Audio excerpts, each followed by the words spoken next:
Welcome to Vanguard, where humans aren't the underdogs. We're the endgame. Enjoy the journey. The ocean was too calm that night, unnaturally calm, as if the entire Pacific were holding its breath. Commander Mira Hayes stood at the rail of the ENS Eclipse, watching the moonlight ripple faintly across the mirror-still water. She had sailed through typhoons, hurricanes, and war zones, but nothing unnerved her quite like a sea that refused to move. Nature always spoke. Silence meant something else was speaking instead. She inhaled the salty air, forcing herself to stay composed. 20 years in the Earth Navy had taught her that fear rarely announced itself with thunder. Sometimes it came dressed in glassy water in cold stars. "Commander!" a voice called behind her. Lieutenant Anson Riley approached, tablet glowing pale blue in his hands. His face looked even paler than usual. "We've confirmed it," he said without preamble. "The signal is still there.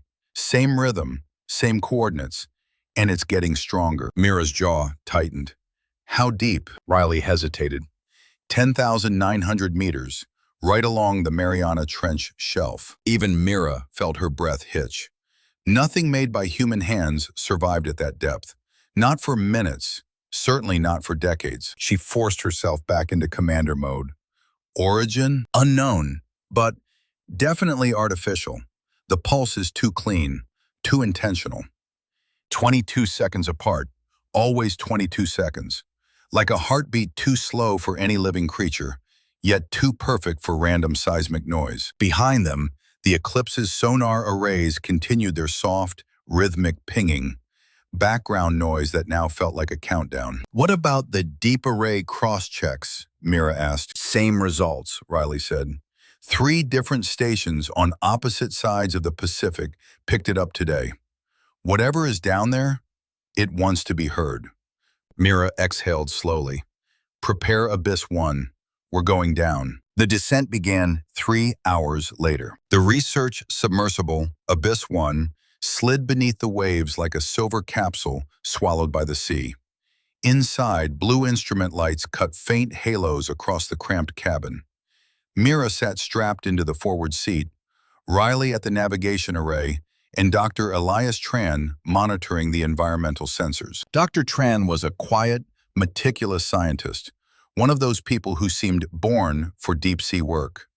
But even he looked tense tonight. The water grew darker as they descended through the thermocline, sunlight dying into blackness. For several minutes, the only sound was the hum of the engines and the metallic groan of the hull compressing. At 4,000 meters, Elias leaned toward his console. "I'm picking up microfractures in the rock shelf. Could be seismic resonance or something generating vibration," Mira replied. The pulse came again. Thump. 22 seconds. Thump. A slow, patient heartbeat. They continued deeper. At 7,000 meters, the sonar returned faint, geometric reflections. Riley slowed the engines. "Commander, we're seeing structure. Magnify." A grainy image filled the front display. Straight lines, smooth curves, a shape too perfect to be natural. Oval, massive, metallic. Mira felt her stomach drop.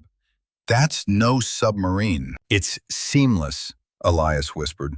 "No rivets, no welds. The metal looks fused." "Fused?" Riley echoed. "As in melted?" Elias shook his head. "No, grown." Mira didn't like the sound of that. The pulse hit again through the sub-speakers, louder this time. Thump, thump. The hull around them vibrated softly. Every member of the crew felt it in their chests. "Source?" she asked. "Dead center of that thing," Riley said. Mira swallowed her instinctive dread.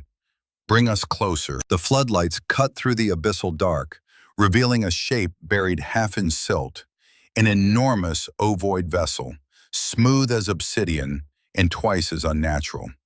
Strange symbols ran along its hull like scars glowing faintly in response to their lights. Mira leaned forward, mesmerized. What kind of technology can survive at this depth? Riley didn't answer. He was staring at a faded marking stamped into the hull, scratched by time but unmistakable. "Commander, that's our logo." She froze. Earth Navy, the stylized emblem only designed 53 years ago. That is impossible, Mira whispered. Elias inhaled sharply. Unless it didn't come from here. Before she could respond, the radio hissed. A burst of static cracked through the cabin, then a voice, faint but artificial. Unit still operational, awaiting retrieval. Riley nearly dropped the controls. Commander, I heard it, Mira said, though her pulse hammered in her ears. The voice continued, slightly clearer. Helios, core stable, mission incomplete, awaiting command input. Mira forced calm into her voice. Record everything, and no one speaks to topside until I say. As they drifted closer, the symbols on the hull shimmered, rearranging themselves like living script. Elias whispered, some of this looks like English. He reached toward the hull through the glass. The writing pulsed under the lights. What does it say? Mira asked. Helios-class research vessel, he murmured. Project Helios, Earth Navy Experimental Division. Riley stared at him. That project never launched. It failed on the pad. It's a myth. Clearly not, Elias said softly. The pulse came again, stronger. Mira felt it through her bones this time. As they circled the ship, a faint glow flickered deep within a crack in the hull. Mira leaned forward, and for a split second, she saw something move, like a small light sliding along an interior corridor. A presence, watching. The surface chaos began the moment Abyss 1 returned. The Eclipse's deck buzzed with shouting technicians and running officers. The Navy Research Division demanded immediate lockdown. Satellite communication was restricted. Every crew member signed a Level 7 silence accord, something used only for extraterrestrial threats or existential anomalies. By morning, the heavy recovery vessel Atlas Prime arrived, a floating monster bristling with cranes, gravitic anchors, and classified military tech Mira had never even seen before. The operation began at dusk. Hours of intense coordination followed as teams attached flotation arrays and gravitic clamps around the buried hull. But as they started the lift, the sea changed. The calm shattered. Waves rose violently despite clear skies. Sensors malfunctioned. Magnetic compasses spun in circles. The ocean's fighting us, Riley muttered. No one disagreed. The tension spiked when the monitors on Atlas Prime briefly detected a second object. Something deeper in the trench, moving. Mira demanded a full sweep. The object disappeared. It was probably a reading glitch, the operator said without conviction. No one believed him. Still, the lifting drones strained. Cables screamed under impossible pressure, and slowly, agonizingly, the enormous ovoid ship rose from the abyss like a creature returning from legend. Water cascaded off its metallic skin. The markings glowed faintly even under daylight.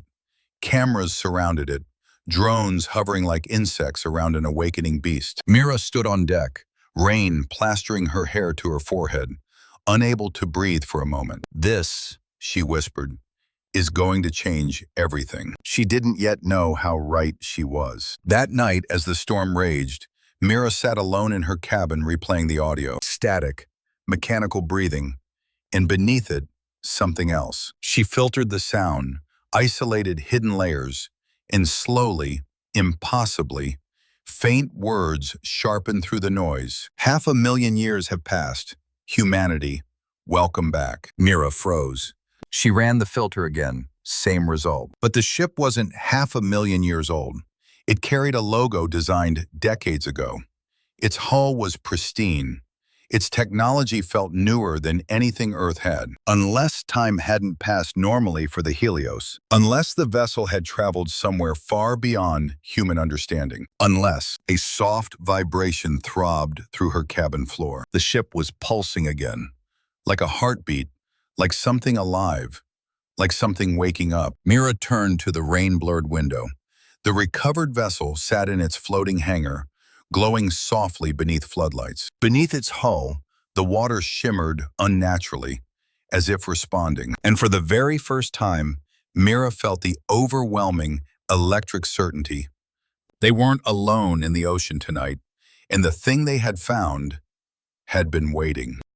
Dawn rose gray and uneasy over the Pacific.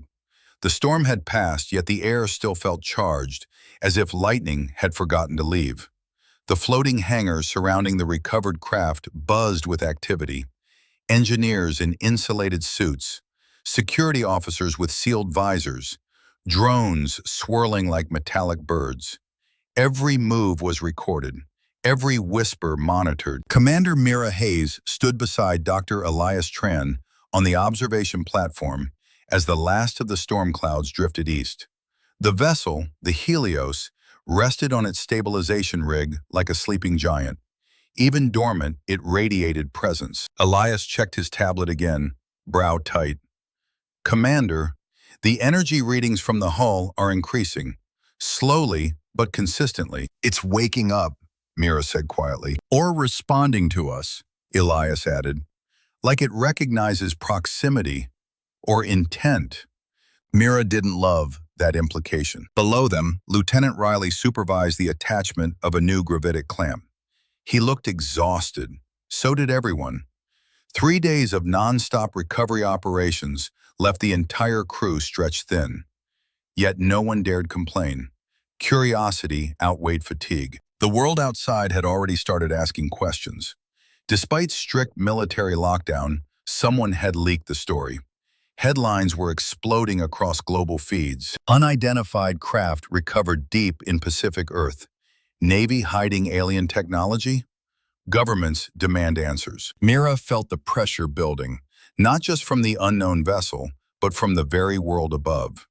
They were sitting on a trigger that could reshape civilization or shatter it. Commander Hayes, a voice said behind her. Rear Admiral Kaito Nakamura approached, flanked by 2 high-ranking security officers. His expression was unreadable. We need to speak privately, he said. Mira followed him into the enclosed briefing tent, where holographic projections illuminated the table. Pressure charts, satellite feeds, schematics of the Helios hull. Nakamura wasted no time. Several nations are demanding joint custody of the vessel. They believe it may be a weapon. It isn't, Mira said. At least, not in the conventional sense. Nakamura gave her a sharp look. Then what is it, Commander? She hesitated. Alive. He didn't react outwardly, but she saw his knuckles tighten. We can't lose control of this operation, he said. Not politically, not militarily, not scientifically. Mira nodded, but said nothing, because she wasn't sure control was an option. By midday, the hull inspection team completed their first full analysis, and the findings were worse than Mira expected. Dr. Elias stood beside the holographic model of the Helios, pointing at glowing red patches. These scorch marks, he said, aren't from deep-sea pressure or volcanic activity. They're plasma burns. Something high energy hit this ship long before it sank. Battle damage? Riley asked, incredulous. Yes, Elias replied. A very old battle, and not against human weapons. He tapped another sector. A jagged shard of alien alloy was embedded in the hull like a thorn. This metal doesn't match anything known to Earth, or even theoretical alloys. What could cut through a vessel built with star fragment technology? Mira murmured. Elias didn't answer. The room didn't have one. Worse, parts of the hull bore long scratches, deep, violent, purposeful, as if something had clawed or torn at the ship. One of the technicians spoke quietly. Commander, look at this. She zoomed a scan. The scratched region wasn't random. It formed symbols, words. Elias leaned in, eyes widening. These markings, they match the hybrid script inside the ship, but they're intentionally disordered. Someone tried to erase them or rewrite them. Why? Riley asked. Elias swallowed.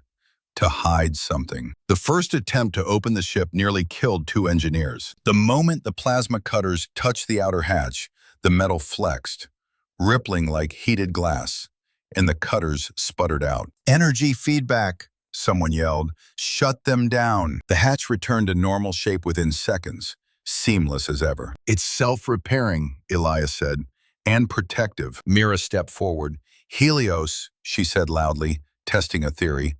We seek access. Nothing. She tried again.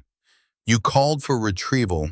We are here. The symbols along the hull flickered faintly. Then, with a soft sigh that felt disturbingly organic, the hatch loosened and slid open on its own. A faint mist of blue luminescence drifted out. The whole hangar fell silent. "Commander," Riley whispered, "it heard you." They approached cautiously. Inside, the tunnel was dim, silver, unnaturally clean. The walls glowed faintly, as if the ship was aware of their presence. A cold breeze brushed past them, dry, filtered air, impossibly fresh for something buried under the ocean floor for untold ages. The deeper they went, the more Mira felt it. Not fear exactly, but something close. Anticipation, recognition, as if the ship was studying her. The hallway opened into a chamber filled with softly glowing panels. The writing on them shifted, rearranging itself into English the moment Elias touched one. "It's adapting to us," he said quietly. "Learning." "Or remembering," Mira murmured. The central data console flickered on, projecting a mass of text and diagrams. Most of the logs were pristine, but entries 57 to 61 were red, corrupted, violently corrupted. "Can you recover them?" Mira asked. "I'll try," Elias said. But these weren't damaged by time. They were deleted with force, not by the ship, by the crew. Riley frowned. Why would they delete their own mission logs? Before anyone could answer, a low hum resonated through the chamber. Lights pulsed, the floor vibrated. And then, for the second time, the voice spoke. Clearer now, resonant, almost conscious. "Command crew presence detected. Authentication required." Everyone froze. Then the voice added something new, something none of them expected. "Warning, external anomaly approaching. Return before it wakes." "What does that mean?" Riley whispered. No one knew, but the ship did. The hum faded slowly, leaving the group shaken. 2 hours later, Mira stood alone on the top deck of the hangar as technicians prepared stabilization rigs around the open hatch. The sun was sinking, painting the waves in streaks of red and gold. Rear Admiral Nakamura approached again. "We will cut deeper tomorrow," he said. "There's still resistance around the inner door, and Washington wants progress updates every 6 hours." Mira didn't look away from the glowing outline of the Helios. "Sir, we need to be careful. The ship isn't just metal. It responds to us." "Are you implying it's sentient?" "I'm implying it's aware." Nakamura exhaled slowly. "We must assume other nations will attempt to interfere. This asset must remain under Earth Navy control." Asset. The words sat poorly with her. "Sir," she said, "I don't think this ship belongs to us." He gave her a thin, unreadable look. "Everything in Earth waters belongs to Earth." Mira didn't argue, but she didn't agree either. That night, after most personnel slept, Elias stayed in the inner chamber analyzing the corrupted logs. His tablet lit his face in pale, ghost blue. Lines of half-deleted data grew clearer as he applied layer after layer of reconstruction filters. Finally, something emerged. A phrase, fragmented but unmistakable. "Containment breach. Crew disagreement. Unauthorized activation." Elias felt a chill crawl up his spine. Another line appeared. "Unit 7. Do not awaken. Not compatible with current timeline." Before he could process that, the lights flickered. Once, twice, and the Helios pulsed with a deep, resonant echo. Elias jerked back. A faint whisper slid through the chamber, too soft to be mechanical. "Return before it wakes." He slammed the console off and stumbled back into the corridor, heart pounding. Whatever the Helios had endured before it fell into the abyss, it wasn't just time. It wasn't just battle. It was something else, something that might still exist, and something the ship feared. When Elias reported his findings to Mira, she didn't flinch.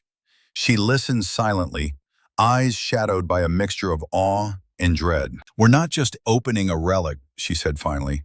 "We're opening a story someone tried very hard to bury." Riley entered the room at that moment, face drained of color. "Commander, You need to see this. He handed her a tablet showing sonar readings from 30 minutes earlier. A massive object, bigger than the Helios, had moved along the trench, then vanished.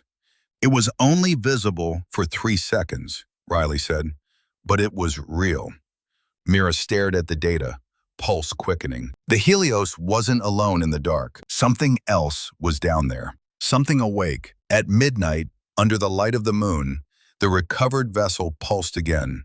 Once, like a heartbeat.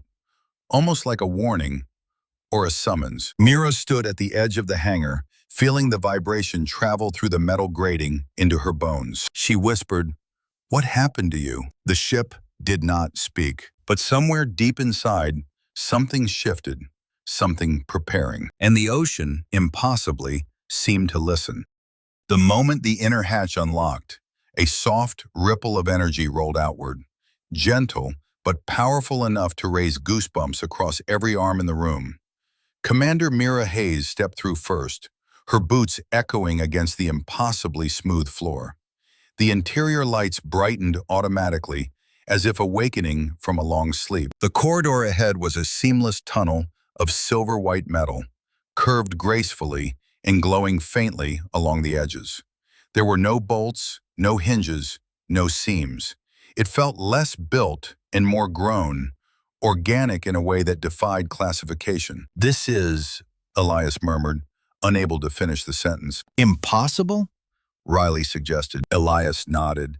"That works." The walls shimmered softly as they walked, their glow intensifying whenever a human stepped near. Mira noticed the subtle shifts, like veins of light pulsing under the surface, reacting to their presence. "It's reading us," she said quietly. "Scanning," Elias corrected. "Measuring, translating." But Riley said nothing. His eyes kept darting to every shadow, every faint sound. Ever since Argo refused to acknowledge him as valid command crew, a tension had settled over him like a storm cloud. They reached a wide chamber, illuminated by bioluminescent panels spiraling upward like vines. The floor pulsed beneath them with a gentle rhythm. Elias touched one of the panels. The symbols rearranged themselves instantly.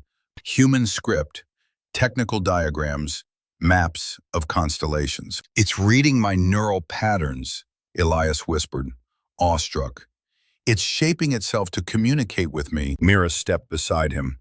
"Or it's remembering. It may have been designed to interact with humans from the beginning." Riley frowned. "Then why did the logs get deleted?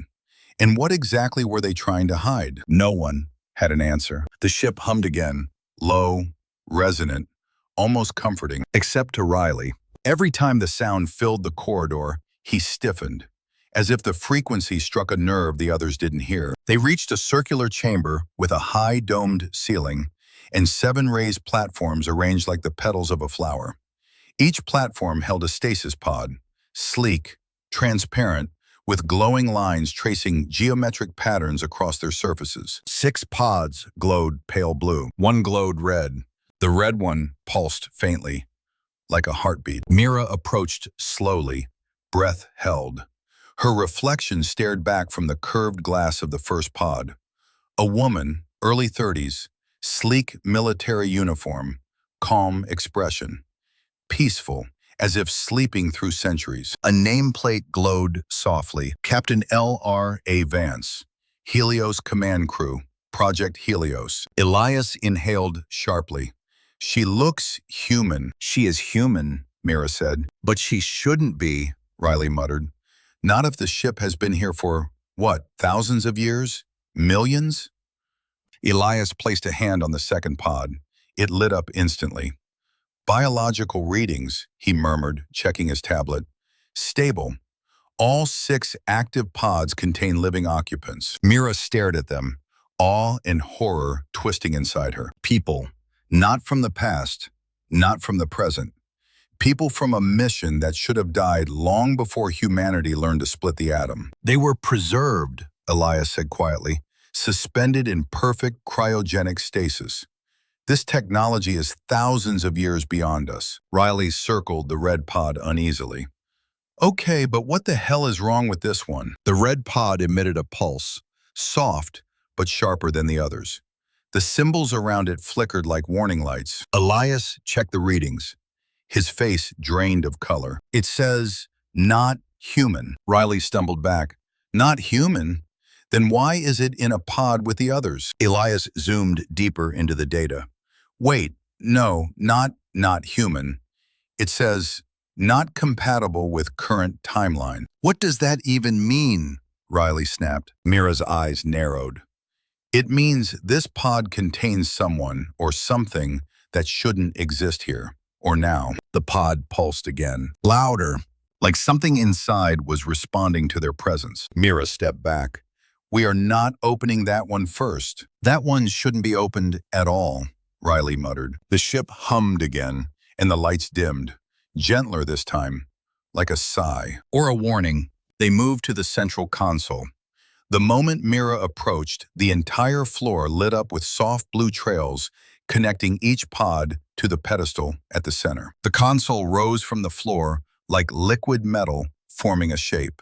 A voice spoke overhead. "Command authority incomplete. Recognition sequence initializing." Symbols spiraled around the console, swirling and then aligning. "Commander Mira Hayes," the voice continued. "Human. Courage index moderate.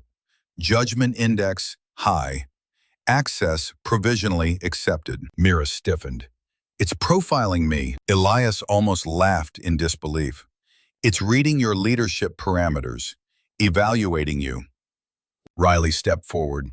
"And me?" The lights flickered, then dimmed. "User incompatible. Command access denied." Riley's jaw tightened.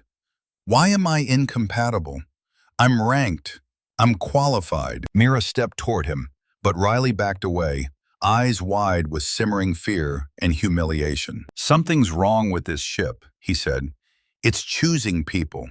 It's judging us." Mira wasn't sure he was wrong. They explored deeper into the vessel, past living quarters, sealed laboratories, and eerie observation chambers filled with holograms of unfamiliar star systems. Everywhere they went, the ship responded to Mira and Elias, but not to Riley.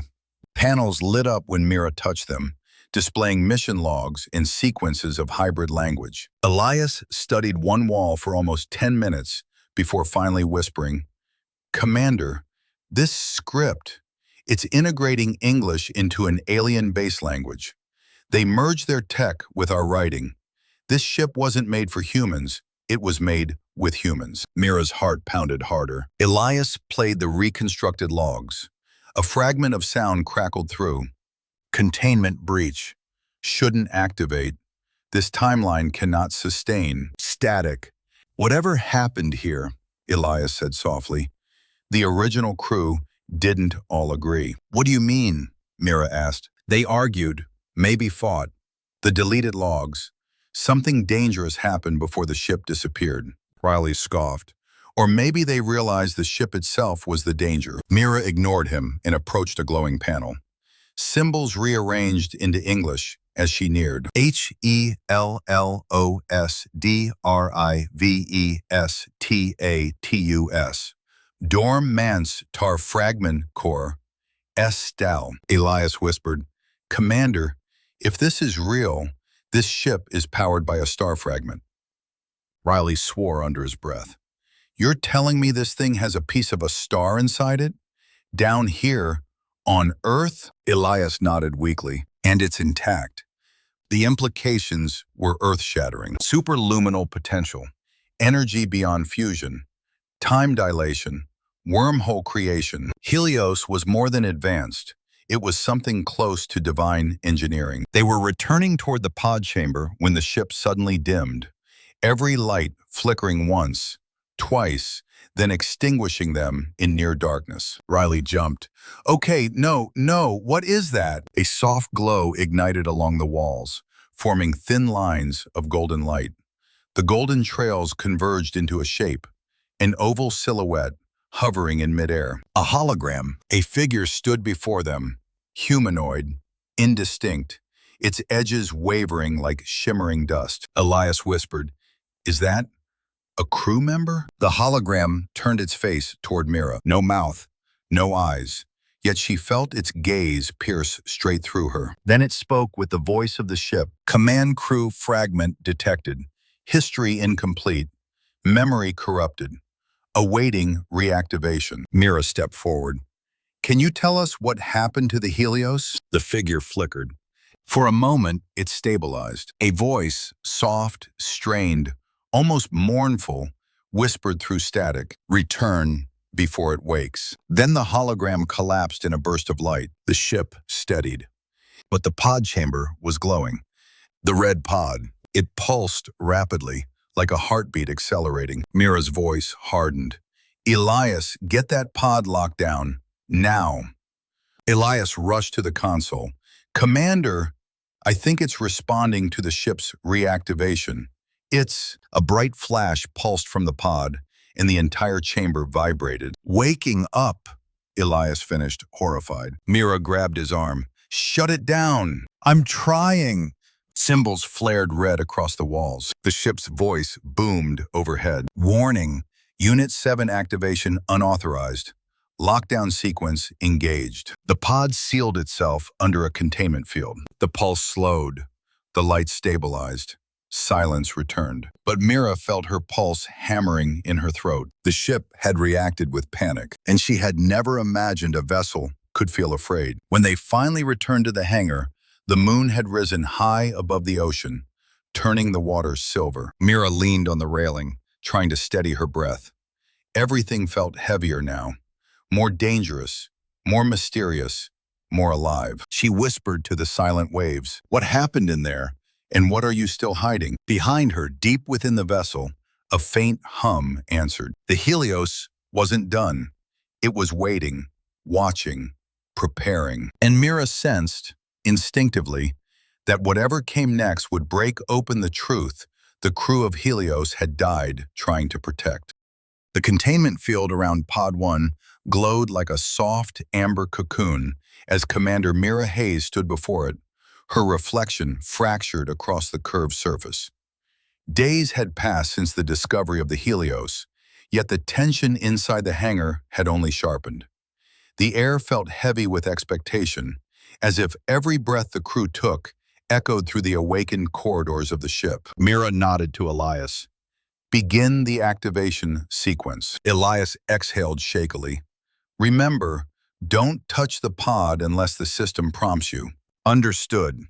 Riley stood farther back than usual, arms crossed, jaw tight. Ever since Argo denied him access, he'd become quieter, but not calmer, more like a string pulled taut, ready to snap. Elias input the sequence. The chamber lights dimmed. The ship hummed, a vibration deeper and more resonant than any before.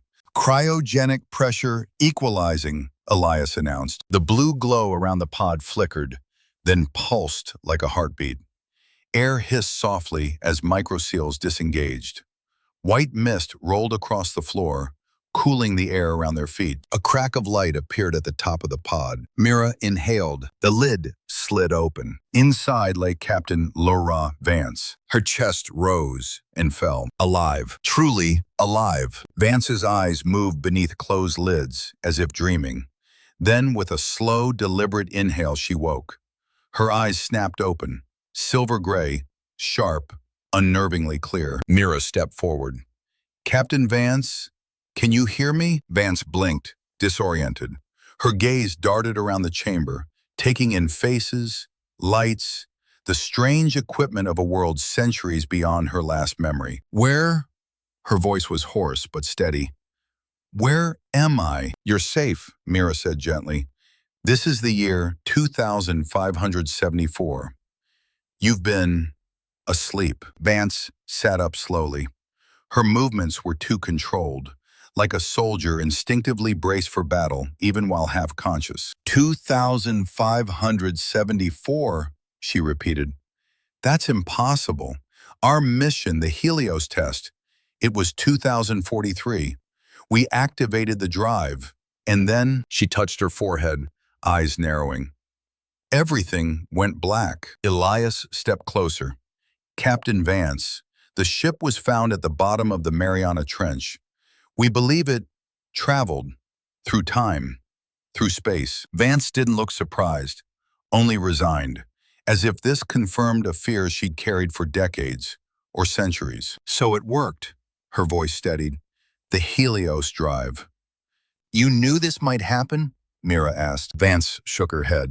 No, we were supposed to reach Mars in hours, not 500,000 years. That number hung in the air like a guillotine. Riley scoffed from behind. So you're telling me you time-traveled 500,000 years by accident? Vance turned her gaze to him, slowly, sharply. Something flickered in her pupils. A pattern, a symbol, like the alien script etched across the hull. Mira noticed instantly. Elias, did you see that? I don't know what that was, he whispered. Vance blinked again, and her eyes returned to normal. We weren't alone during the mission, she said quietly. When the anomaly hit us, something stabilized the ship. A presence. They weren't hostile. They were dying, but they saved us. The ancient civilization, Elias murmured. Vance nodded. They merged something into the Helios, into Argo, maybe even into us. A heavy silence settled. Riley muttered, Great. So she's part alien now? Vance's head snapped toward him. Do not mistake understanding for corruption, she said coldly. I am human, but the universe leaves marks on those who survive it. Mira stepped between them. Enough, but the tension lingered, thick and electric. They escorted Vance deeper into the vessel, allowing her time to reacquaint herself with surroundings she technically hadn't seen in 500 millennia. Yet as she walked, something uncanny happened. Panels lit up before she reached them. Lights brightened in anticipation of her presence, and the ship hummed with a tone distinctly different from before, higher, more alert. It recognizes her, Elias whispered. It remembers her, like waking up to a familiar command voice. Vance ran her fingers along a wall. The symbols shifted under her touch, arranging themselves into legible sequences. Mira noticed the ship's reaction to Vance was stronger than to her, deeper, more immediate. As if Vance were not merely a former captain, but a missing fragment of the vessel itself. Riley stayed behind the group, tense. This ship likes her a little too much. They entered the central chamber, where the hybrid language panels spiraled upward. Vance stared at them for a long time, tracing patterns with her eyes. These symbols, she murmured. I've seen them before. Where? Mira asked. In dreams, or memories, or... She hesitated. I don't know. But after we entered the anomaly, these images burned into my mind. Elias swallowed hard. Captain, did something change you? Vance didn't answer directly. Instead, she approached the main console. The moment her hand neared it, the floor lit up in concentric rings. Something resonated. Not just sound, but emotion, warmth, relief. Argo spoke, clearer and steadier than ever. Captain Lara Vance, command identity confirmed, primary link restored. Vance froze. Argo, she whispered. Welcome home. Elias stepped forward. Captain, can you tell us what happened to the Helios? We recovered fragments, logs 57 to 61, but they were corrupted. Vance's expression darkened. They deleted themselves. Why? Mira asked. Because the truth would have broken the ship. What truth? Vance exhaled slowly. Not everyone agreed with the mission. When the anomaly pulled us off course, fear took root. One of the crew tried to take control. They attempted to activate something buried in the ship. Something left behind by the dying civilization. Mira felt her stomach drop. And that caused the breach? Vance nodded. It almost tore the Helios apart, Elias whispered, half afraid to ask. What did they try to activate? The seventh pod. Mira's blood ran cold. Pod 7? The one with the warning? Riley stepped back instinctively. You mean the not human, not compatible one? Vance nodded grimly. One of the crew believed Pod 7 held the key to controlling the Helios, controlling time, space, the wormhole. But they didn't understand what the ancient race encoded into it. Which was what? Mira pressed. Vance hesitated. Then quietly she said, "A weapon."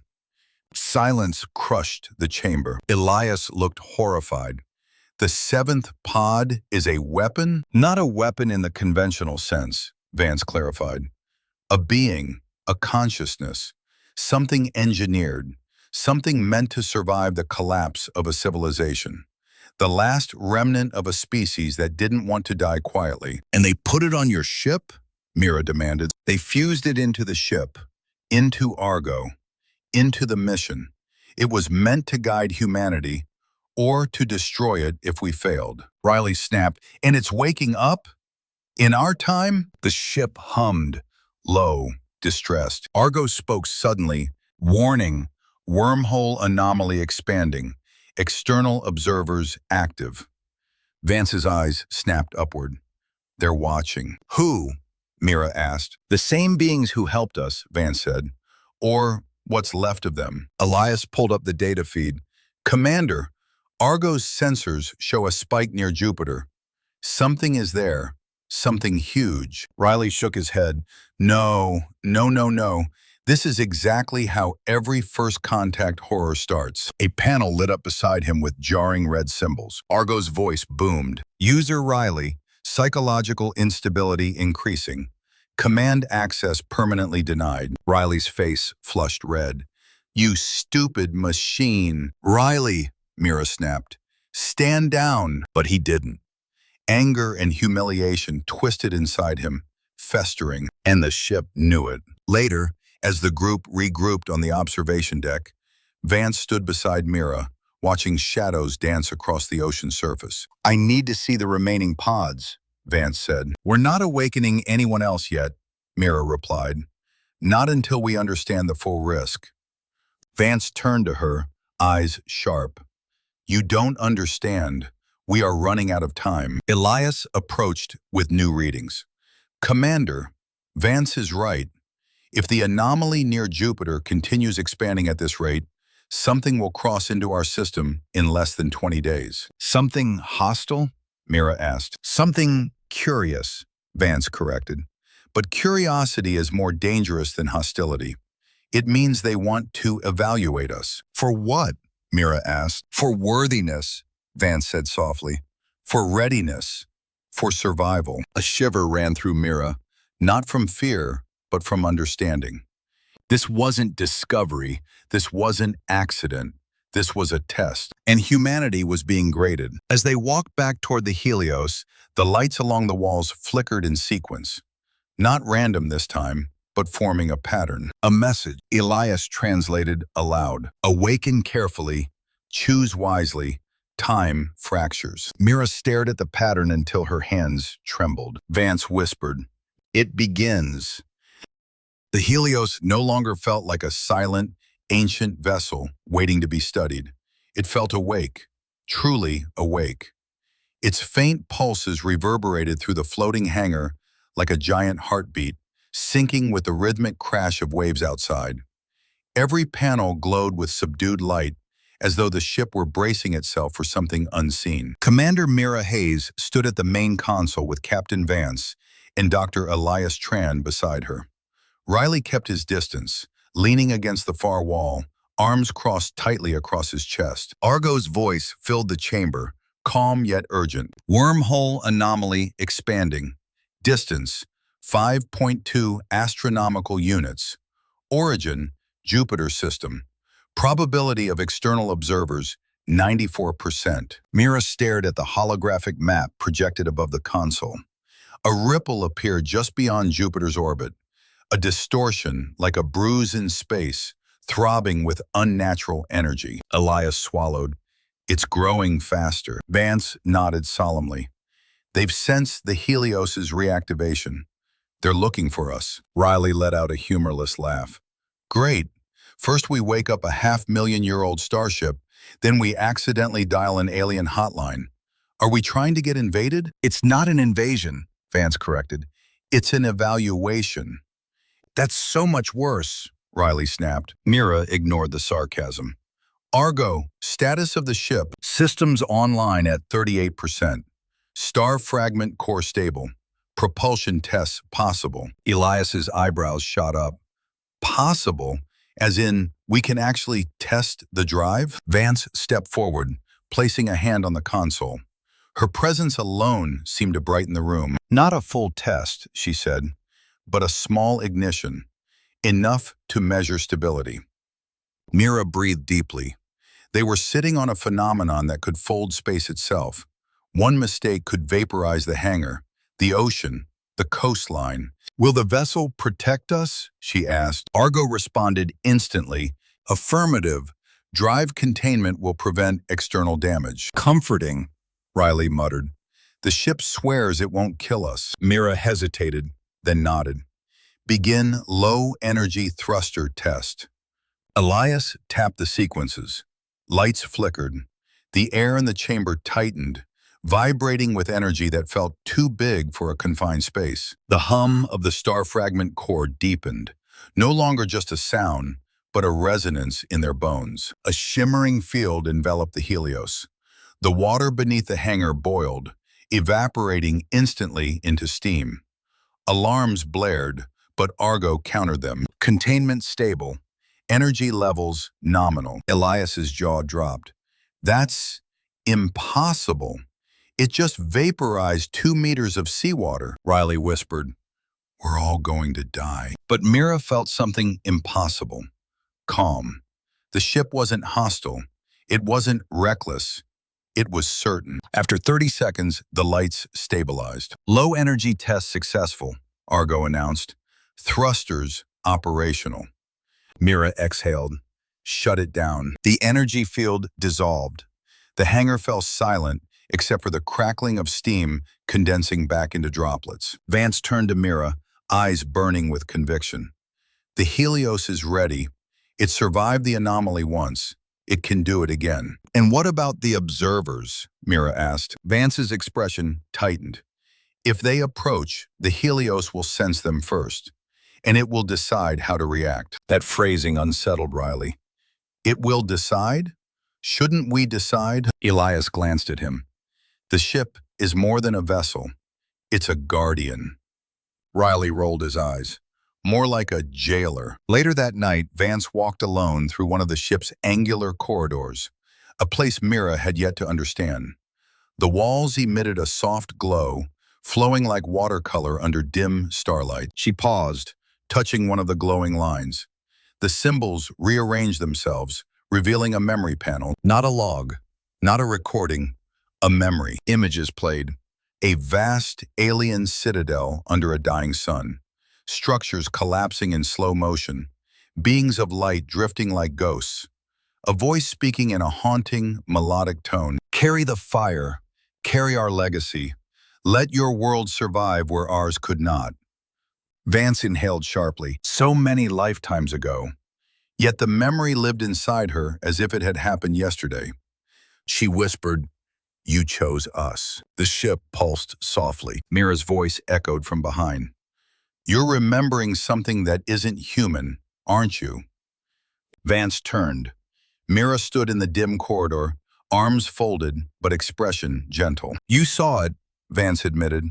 "When the anomaly swallowed us, something reached out, something ancient. They were dying, their world collapsing.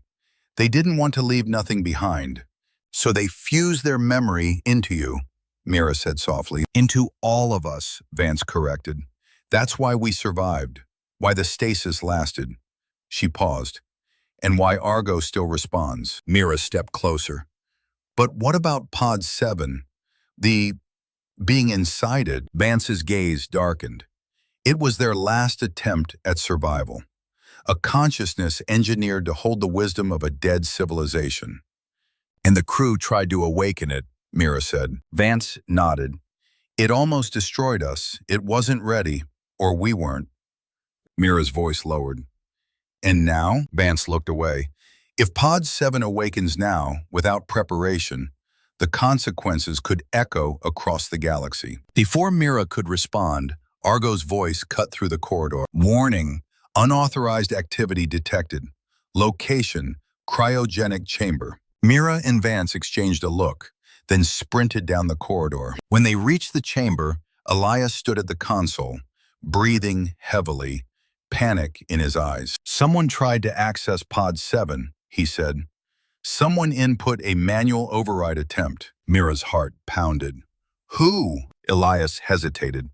Riley entered the chamber at that moment, hands raised in surrender. "It wasn't me," he said. "I swear." "Access logs?" Mira asked. Elias checked. His face paled. "Commander, the override came from outside the ship." Vance tensed. "From Earth?" "No," Elias whispered. "From orbit." The room froze. Argo spoke, tone sharpened. "External observers active. Signal interference detected. Trajectory suggests interest in Unit 7. Vance grabbed the console. "They want the pod." Riley backed away. "Why? What do they want with it?" Vance turned slowly toward him. "Knowledge," she said. "The last memory of a dead race. And a weapon created to survive universal collapse." Riley's voice cracked. "Are you saying they're coming here? To Earth?"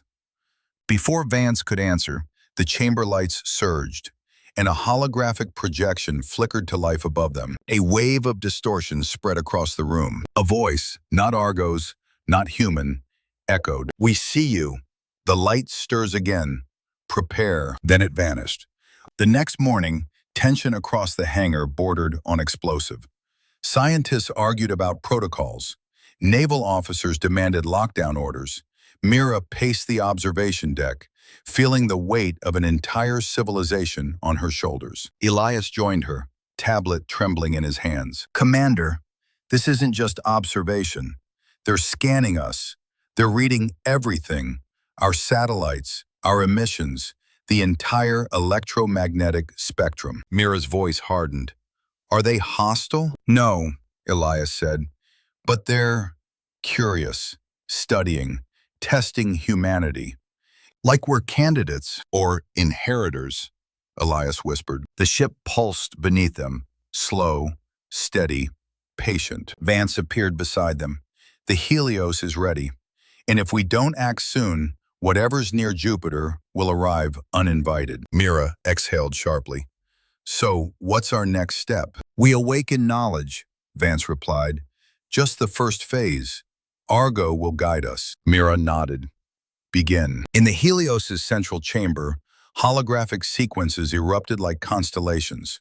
Equations, energy diagrams, wormhole projections. The ship taught them layer by layer, unlocking concepts once only imagined in theoretical physics. Riley watched from the corner, eyes darting nervously. "Humanity isn't ready for this," he muttered. "It must be," Argo responded, voice unwavering. "Knowledge transfer, phase 2 initiated." The chamber flooded with light. Mira steadied herself. She wasn't afraid. She was awakening. Humanity was awakening. Hours later, Argo issued a final update. External observers tracking. Trajectory stable. Probability of first contact rising. Vance's voice was steady, but edged with fear. "This is the beginning." Mira's gaze hardened. "Then let it begin. Humanity won't hide from the universe." Argo pulsed. Human readiness. Acceptable. But the lights dimmed suddenly. Pod 7 flickered red. Its pulse grew stronger, as if something beyond the ship were calling to it. And it was answering. The Helios stood fully powered in the floating hangar, its metallic hull gleaming with an inner radiance that made the entire structure feel like a cathedral, vast, echoing, and sacred. Every surface hummed softly, pulsing with the same heartbeat-like rhythm that had first drawn the Earth Navy to the trench. Except now, the rhythm had changed. It felt urgent, expectant, alive. Commander Mira Hayes paced the observation deck with Dr. Elias Tran as technicians secured propulsion clamps and synchronization rings. Outside, the Pacific stretched like a sheet of dark glass under the early morning sky. "It's time," Elias said, checking the final data on his tablet. "Star fragment energy at 92%. All systems stable. Argo is ready." Mira inhaled deeply. "And the observers?" Elias hesitated. "Still near Jupiter, watching. But they've stopped scanning." "That's not comforting," Mira muttered. It means they've already learned what they needed. A new voice came from behind them. Or they're waiting to see if we can stand on our own. Captain Vance stepped into view, her expression calm but electric with purpose. It was the kind of calm that preceded lightning striking the ground. She joined them at the railing, looking out over the glowing vessel. "Prepare the Helios for launch," Vance said. The hangar doors opened with a thunderous groan, letting in the salt-heavy wind as ocean waves churned beneath. Massive stabilization towers shifted to hold the Helios in place. Argo's voice resonated through the chamber. "Command crew, Mira Hayes, Elias Tran, Lintra Vance. Command verification complete." Riley stood on the upper walkway, watching from a distance. He hadn't spoken all morning. Something had broken inside him ever since Argo denied him access. Now he watched the crew, Mira, Elias, Vance, interfacing with a starship that had rejected him. His face was pale, eyes shadowed with resentment. Mira glanced up at him. "You okay, Lieutenant?" He forced a smile. "Just enjoying the view, Commander." But the tightness in his voice betrayed something darker. The Helios lifted from the water. Not blasted, not thrust. Lifted. The star fragment core generated a shimmering field that displaced gravity itself.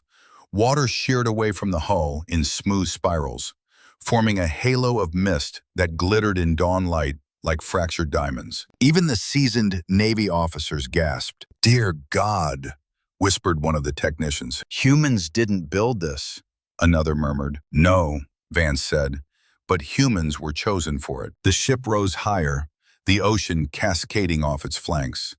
The stabilization field rippled across the water below, forming perfect concentric rings like the ripples of a giant drop of light. Argo announced, "Launch sequence initiated.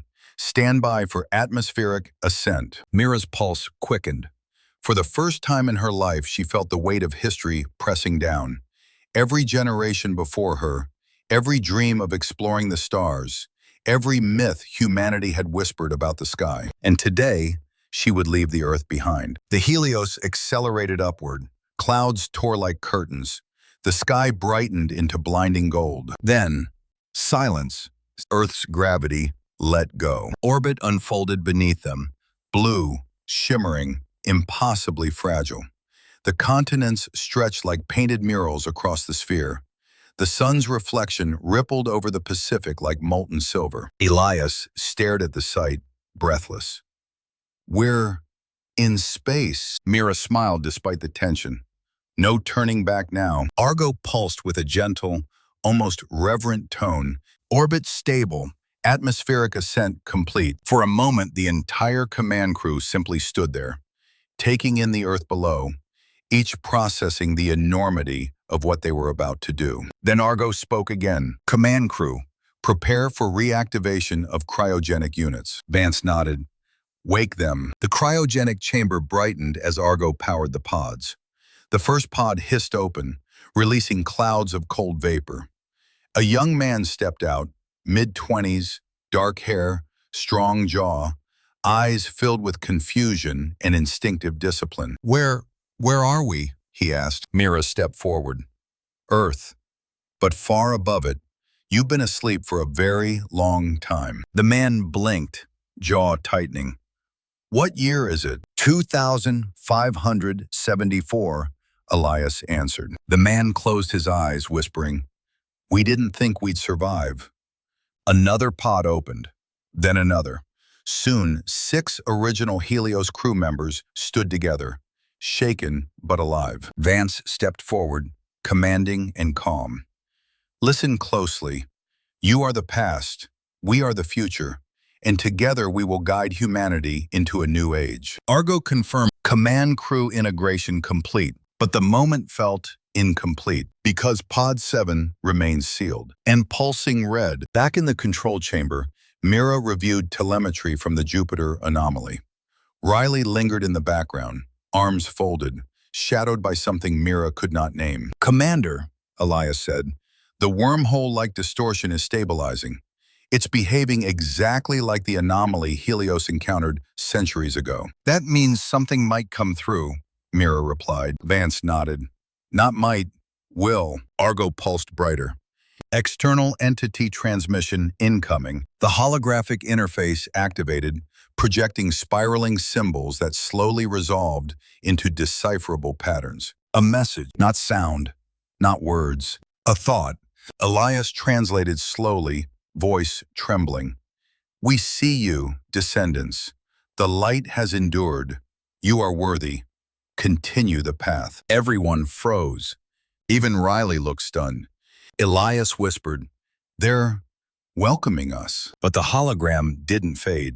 The symbols twisted, shifted, darkened. Another sequence formed, far more jagged, distorted. Argo's voice vibrated. Warning, second transmission detected. Mira felt the hairs on her arms rise. This message translated differently. You are not alone, and not all will welcome your return. The room chilled. Elias stammered, "A second faction? Another species? Something hostile?" Vance's voice was low. "Or something that once hunted them." Mira swallowed. "Argo? Destination? Trajectory prepared. Nearest habitable exoplanet within 6 weeks." Riley's voice cracked. 6 weeks? That's impossible." Vance rested a hand on the console. "Not with the Helios. Not with a star fragment." Mira inhaled slowly. "Set course." Argo pulsed. Course set. The floor vibrated. Lights flickered. The star fragment core ignited, flooding the chamber with white gold brilliance. Space warped around them, stars stretching into long, luminous threads. The Helios was ready, but the universe wasn't done. Pod 7 began to pulse violently. Red light flashed across the entire chamber. "Commander!"